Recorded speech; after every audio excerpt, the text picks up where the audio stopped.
Hey guys, welcome back to another shoe review. Today we're going to be going over one of Lowa's ATR series trail runners, the Lowa Amplux.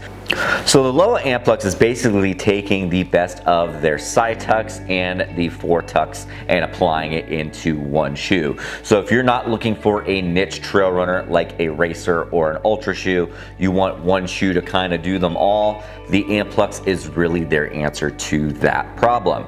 So here, the biggest thing on this shoe that differentiates is going to be the triple EVA midsole. So it's got 3 different densities of EVA built into that midsole to help with that shock absorption, comfort, stability, and control with that shoe. So you have the softest EVA midsole in the interior of that footbed. Next to that, you have a slightly denser heel EVA and the most dense out of the 3, which is the mid and forefoot. So you're getting great cushion, shock absorption and stability and power when you're getting into this shoe here.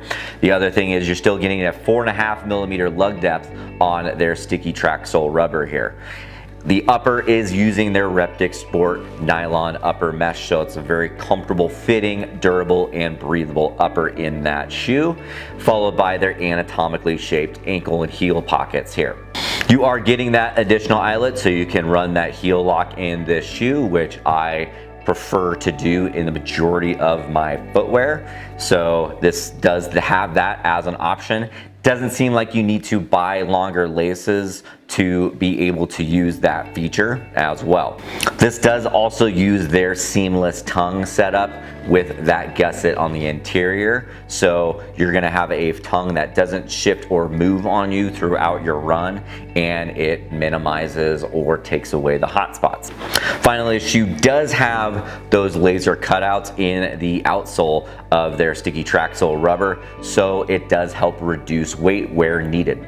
This does have a 24 millimeter stack height with a 6 millimeter drop, dropping you down to that 18 in the forefoot here. So definitely is providing more cushion and protection than the side tucks. It does have less cushion than the foretucks. The Amplux also, with its triple density EVA midsole, is using that carbon reinforced rebound plate in there, still giving you good rock protection, and also that rebound plate will help propel you forward. It does save that energy for that.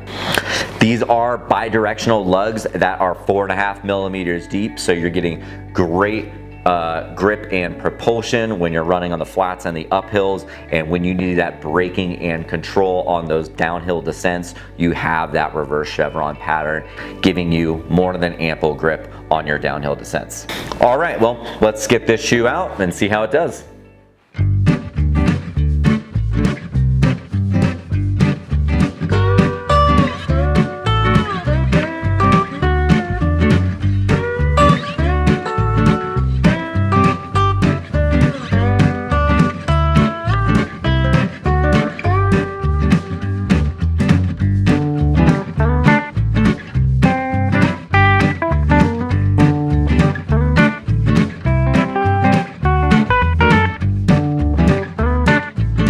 Well, I felt my toe sliding forward a little bit in this shoe.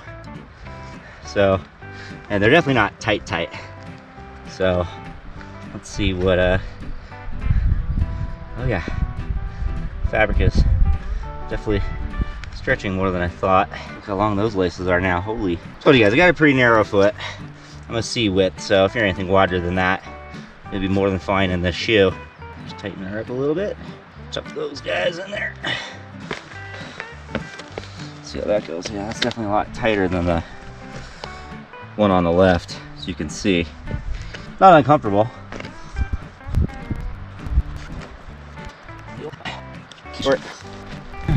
Yeah, I just felt my feet sliding forward a little bit more in the shoe.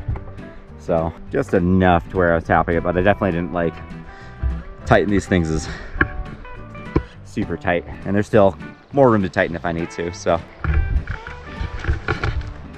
yeah, that's probably more than enough for this run.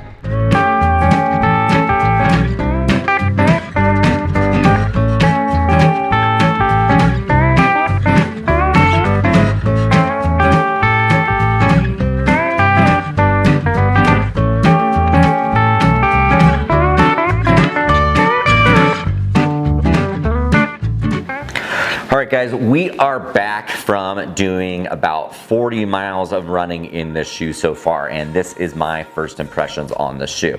So first and foremost, the fit is definitely different than the Foretux and the Sidetux. The Amplux is slightly narrower than the Foretux and definitely a higher volume shoe than the Sidetux here.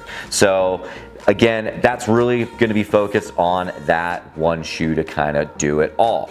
Definitely provides more cushion and protection, definitely feels a little bit heavier than the Sidetux, and it does provide really good grip as well as the Sidetux did when I did running it. Does have the same lug depth as the Sidetux does. It definitely feels a little chunkier underfoot, especially in the heel area. I did run in it for about 10 miles before I really needed to do that heel lock for the steeper uphill running, and also some of the downhill running I did tend to actually tighten up the midfoot more to keep my foot from sliding in the shoe. And again, I am running a little bit of a narrower fit. I do have a C-width foot, so that's definitely not uncommon for me to have to do that. So didn't run into any performance issues, anything that I saw out of the ordinary with these shoes here. It's a fun, versatile shoe. It does really bridge the gap from the more traditional heavy cushion shoe or the ultralight minimalist. So this is definitely hitting that middle of the road there. So if you aren't maybe pushing yourself to do ultras, but you're doing those medium distance lengths and you want a shoe that gives you good cushion but not so thick and heavy that you're losing your sensitivity to the ground, this could be a really good shoe for you. One of the things I did notice about this shoe was it's definitely firmer in the heel area compared to the Sidetux, and again, that's all because of the styling and the engineering of the upper differences between these two, even though they're anatomical. So this could take a few days to break in the upper to make it a little softer. It definitely has a firmer heel counter than the Sidetux does here. So that's one of the things I definitely notice is it takes a little time to break that part of the shoe in, which isn't all uncommon in running shoes, especially trail runners, when you're on a variety of trails and stuff that articulates your foot in every single direction. So my first impression on this shoe overall is I think it's a good shoe. I don't think it's an exceptional shoe from my point of view. I think sometimes when you try to do a hybrid, the best of both worlds, then you actually kind of miss what the shoes really are truly best at. So it's not my favorite of the three, and I've run in all three and I'm doing these reviews together at the same time. So that way I have a good base to judge these shoes on. So this wouldn't be my go-to be honest, out of these shoes. You'll figure that one out in another video. So that's my review.